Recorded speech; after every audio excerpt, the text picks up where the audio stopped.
Allez, on est parti pour la dernière période de la Grande Team. Merci d'être avec nous. Merci de nous suivre sur le canal 203, StarTimes 740, la TNT numéro 3 ou encore en téléchargeant l'application RTI Mobile. Ce soir, nous sommes en compagnie de l'artiste, le grand artiste chanteur Yabongo Lova qui est avec nous. Qu'est-ce qu'il y a? Ça vous fait rire, Yabongo? Le grand artiste. Le grand, mais vous êtes grand de taille et grand par le talent aussi. Ah, merci. Et quelle voix! Ah oui. Et quelle voix! Et quelle voix! Je suis toujours impressionné par votre voix, c'est terrible, hein? Merci. Oh, c'est Pourquoi terrible. c'est Magnifique. terrible? Moi, j'aurais dû qu'il me la prête un peu.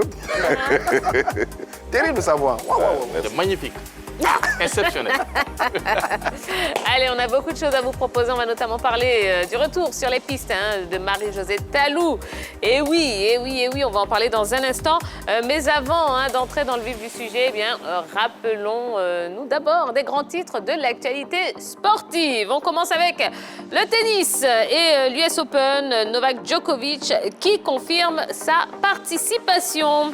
En rugby, Coupe du Monde, attribution conjointe des Coupes du Monde masculine et féminine. Basketball, San Antonio ne verra pas les playoffs. Et en football, l'ailier de Chelsea, Willian, rejoint Arsenal. Udinese, Seko Fofana, intéressé par Lens. Botafogo attend Salomon Kalou. Et enfin, le FC San Pedro, eh bien, 30 joueurs en regroupement. Voilà.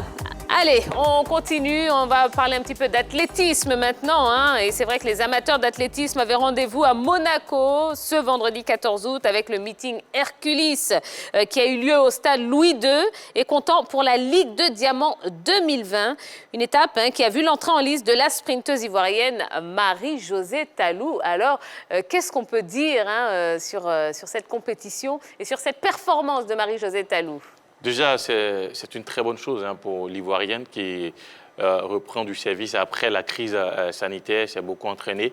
Donc, c'est une occasion pour elle non seulement de montrer qu'elle n'a rien perdu de son talent, mais alors de revenir sur les pistes et puis essayer d'engranger des points en prélude aux grandes compétitions qui vont arriver après. Bon, moi, je pense que c'est un peu dommage. C'est vrai que c'est une compétition de remise en jambe après avoir tout simplement été en état d'inactivité pendant un long moment.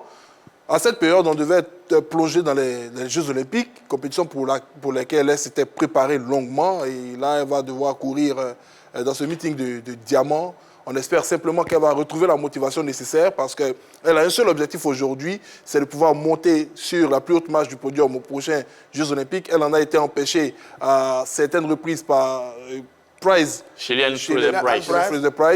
Voilà, on espère simplement que cette saison-là, elle pourra monter encore en gamme pour nous permettre d'espérer mieux lors des prochains JO qui auront normalement lieu du côté du Japon. D'accord. Alors, Marie-Josée Tallou a terminé donc 4e de cette course.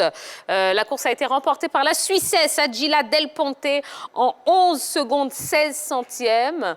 4e place pour notre Marie-Josée Tallou. Est-ce que c'est une mauvaise performance? Yabongo? Moi, je pense que les choses viennent de reprendre. Voilà, c'est tout doucement qu'elle va essayer de continuer le travail. Mais déjà, c'est encouragé parce qu'un truc qui répond tout de suite, 4e, c'est déjà bon. Mais je pense qu'avec ce qu'elle sait faire, ce qu'elle connaît le mieux, elle va se mettre encore plus au travail. On va prier pour elle, ça va venir. On pourrait s'inquiéter un peu parce que quand même, une 4e place, ce n'est pas ses habitudes. Elle est très souvent 2e. C'est à ça qu'elle nous a habitués. Et d'ailleurs, les grandes sprinteuses mondiales en ce moment n'étaient pas de la course. Hélène Thompson n'y était pas. Fraser n'y était pas également, je pense. Elle termine 4e, donc on doit s'inquiéter. Mais à sa décharge, c'est la reprise tout doucement après donc, la crise, après donc, la pandémie. Et donc, elle va revenir certainement progressivement à son top niveau. C'est une grande championne, c'est une combattante.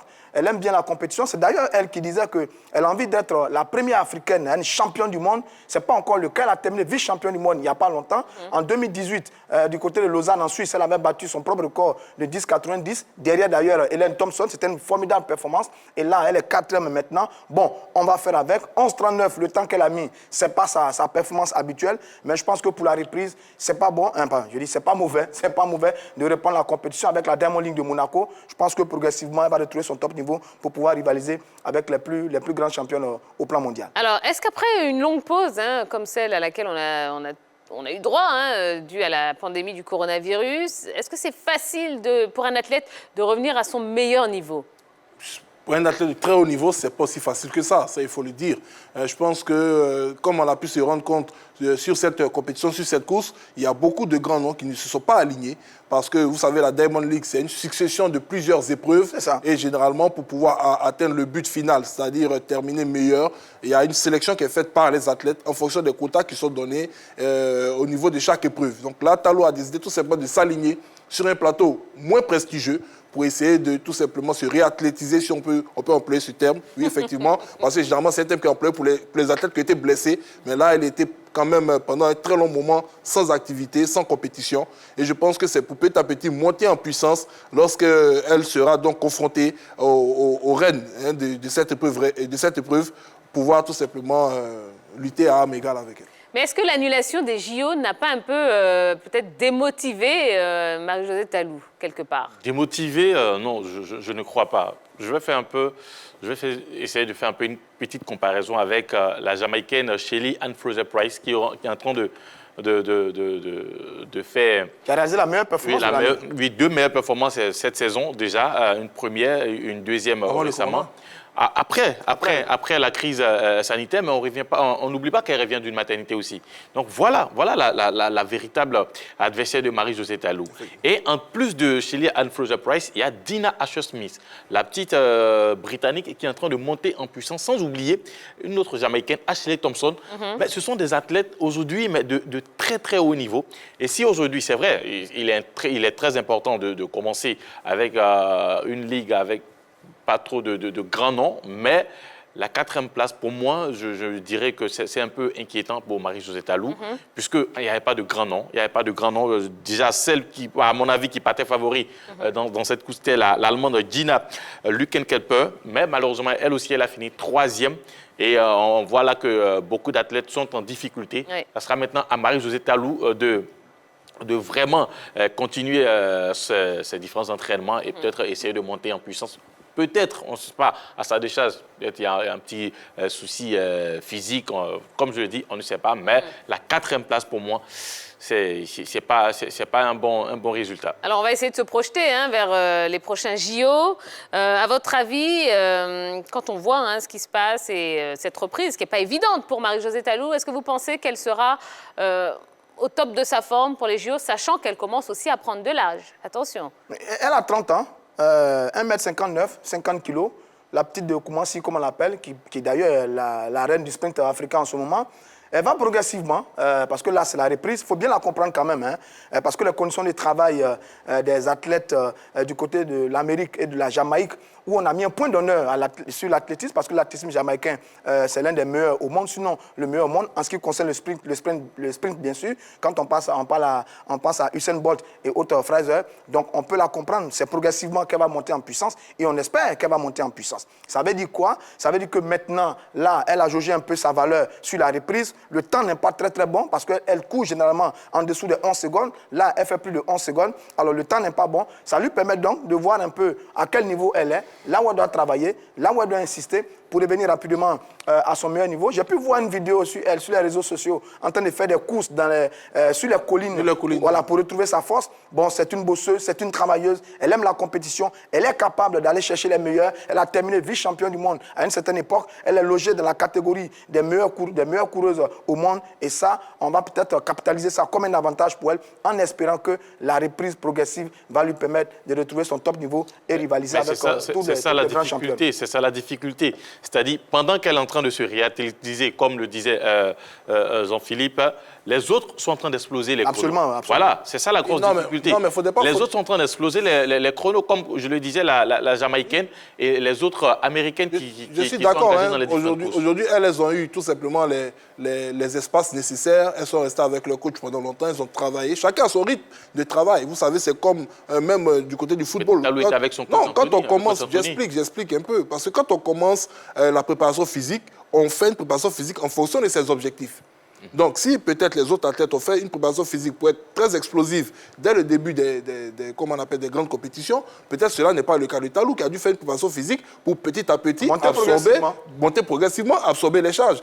on a pu voir que sur cette course, par exemple, les principales concurrentes de Talou ne se sont pas alignées. Pourquoi elles ne se sont pas alignées? Si elles sont, Parce qu'elles sont sur d'autres compétitions. Voilà ce que je dis. Voilà. Talou également a décidé de venir sur cette compétition. Moi, à mon sens, c'est la première. On ne va pas trop la jouer sur la première. C'est une compétition de reprise. Peut-être si sur 2, 3 ou 4 courses, elle réalise ce genre de performance, c'est-à-dire au-dessus des 10 secondes, on devait tirer tout simplement la sonnette d'alarme. Moi, j'estime simplement qu'elle y est allée. Elle est en train de se réacclimater à tout simplement à toute cette grande compétition dans l'attente de croiser les autres. Et puis, il faut noter qu'également, dans ce genre de discipline, les autres sont à l'affût. Elles regardent vos performances. En fonction de ça, elles réadaptent leur style d'entraînement. Tout à l'heure, Tia a parlé de l'âge. Ben oui, si Talou prend 1 an de plus, Fraser Price prend 1 an de plus, toutes les concurrents de Talou prennent également 1 an de plus. Donc, ce n'est pas forcément le facteur. Il faut plutôt regarder les jeunes qui arrivent derrière. Elles, peut-être, vont venir un peu bousculer la hiérarchie. Mais franchement, sur cette course, je ne m'inquiète pas pour elles. On l'a vu beaucoup moins bien que ça. Et puis, lors des grands événements, nous épater. Donc, c'est ça, on y croit. Voilà, on y c'est croit. une battante. Ça, nous croit. tous, on le sait déjà. Et on espère simplement que pour les prochains challenges, voilà, c'est une femme aussi qui communique beaucoup sur ses entraînements et sur son état de forme. Sûrement que d'ici le soir, elle va expliquer pourquoi peut-être elle a réalisé cette performance. On attendra de... Voilà. Nous, on y croit et on est derrière elle. Au moins, c'est déjà bon qu'elle voit qu'elle est 4e. C'est une femme qui sait travailler. Donc, bien sûr. Quand elle va s'asseoir elle-même, elle va voir, ah non, il y a quelque chose qui ne va pas. Forcément, elle va se mettre au boulot. C'est ça, et qu'elle a un fort caractère. Exactement. C'est sûr qu'on va y arriver. Exactement. Et concernant cette Diamond League, une petite information. Sachez que l'Ougandais Joshua Cheptegei, il a battu le record de Kenifa Dekele sur 5000 mètres. Le nouveau record donc, est de 12 minutes, 35 secondes, 36 centièmes, sachant que l'ancien record était de 12 minutes, 37 secondes. 35 centièmes, un record qui date du 31 mai 2004. Ils font 12 minutes sur 5 km. Sur 5 km. Et vous? 5 km. Non, lui, il courir vite fait pour arriver à Tingé, Ils sont vraiment formidables. Course de fond, spécialité des Kenyans et des Éthiopiens. Et des Ougandais. Et des Ougandais, apparemment. Oui, des Ougandais désormais, parce que les plus forts, c'est à l'époque les Kenyans et les Éthiopiens. Les Ougandais aujourd'hui, voilà, chacun a sa spécialité. Nous, aujourd'hui, c'est le sprint qu'on a avec Muriel et Talou. Avec Mété.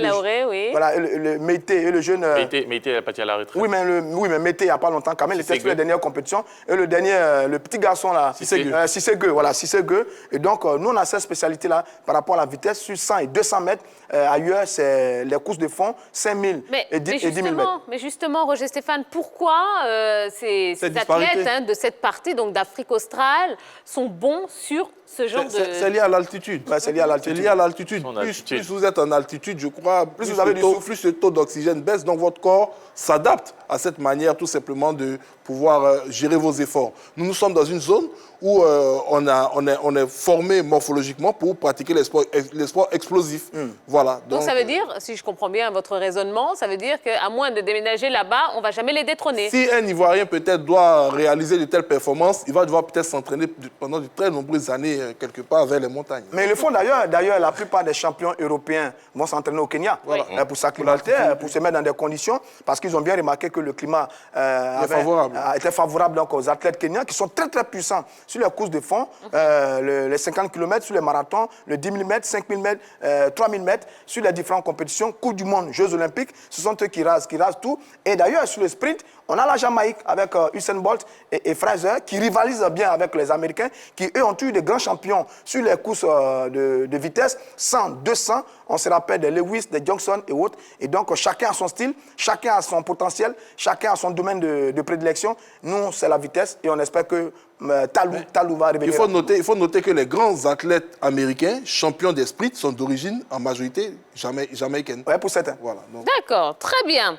Et bien voilà, ce qu'on pouvait vous dire concernant donc Marie-Josée Talou, qui a fini 4e lors de cette Diamond League à Monaco. Voilà, on va revenir un petit peu à vous, Yabongolova.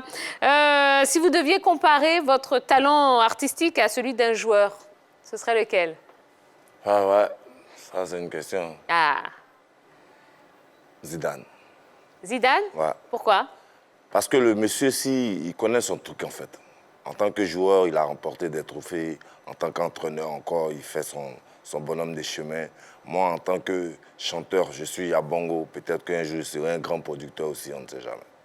Ouais, moi, j'aime bien Zidane. Aujourd'hui, pourquoi cette envie de tant vous diversifier dans vos activités?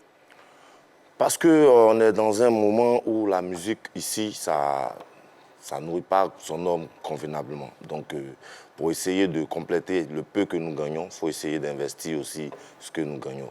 Moi, à côté de la musique, j'essaie de m'investir pour pouvoir aider certaines personnes aussi. Parce que j'ai tellement de personnes qui travaillent avec moi. Donc, je pense que tout le monde ne peut pas me suivre dans les spectacles et tout. Donc, il faut créer d'autres trucs, au moins, pour donner de la place à d'autres. D'accord. Aujourd'hui, qu'est-ce que vous pensez du niveau du football ivoirien? Moi, je pense que le niveau a carrément baissé parce que je me dis peut-être que c'est parce que les gens ne vont pas au stade pour encourager les joueurs que le niveau a baissé ou c'est parce que les présidents des clubs ne font pas ce qu'il y a à faire véritablement pour aider ces joueurs-là. Mais je pense que les gens préfèrent regarder les Maracanã du quartier que d'aller, comment on appelle, au stade Félix Houphouët-Boigny. Tu vois, c'est compliqué. Il faut déjà encourager ces différents clubs dans le pays. Il faut chercher vraiment à créer des associations pour les différentes équipes. Il faut apporter le soutien véritable. C'est pas s'asseoir comme nous à la maison pour dire que je supporte Africa. Il faut aller vers l'équipe, apporter son soutien véritable. D'ailleurs, ça me donne envie de vous poser une question. Vous savez qui est champion de Côte d'Ivoire cette année? Ouais, je pense que ça doit être ASEC, non? Ah, ça, Ouais. Bravo, champion. C'est qui? Pas du tout. ah, ça. Le club vient du Yopougon. Yopougon. Oui, Ouais. ils s'entraînent au camp militaire. Laissez-moi réfléchir. RCA. Eh oui. Voilà. Eh oui. Eh oui. Eh oui. Ah, RCA, ils sont champions de Côte d'Ivoire. Ah, ouais, c'est que Bon, ok, Baba a question changé de vraiment. rattrapage alors. Quelles sont les couleurs du RCA? Je pense qu'il doit avoir rouge, blanc, un truc comme ça. Voilà. On ne sait pas où. Bon, Henri-Jo, donnez-lui la bonne réponse, s'il vous Bleu, plaît. rose. En plus, eux, mais s'entraînent avec pour quel côté? Camp Camp militaire. militaire. On va pas là. On va pas aller. Ah, justement, vous vivez toujours à Yopougon? Toujours. Parce qu'on dit que les artistes Zouglou, quand ils quittent Yopougon, l'inspiration aussi les quitte. Non, moi, je suis à Yopougon, toujours. Ouais. Mais là, il a quitté un peu Yopougon, ici, vers Songon, maintenant. Là, il met au champ. Donc attention, hein, l'inspiration va peut-être... Là, il met au champ, là-bas, maintenant. D'accord, eh bien, très bien. Allez, on n'a pas fini hein, de vous cuisiner, Yabongo Lova. On va passer au penalty.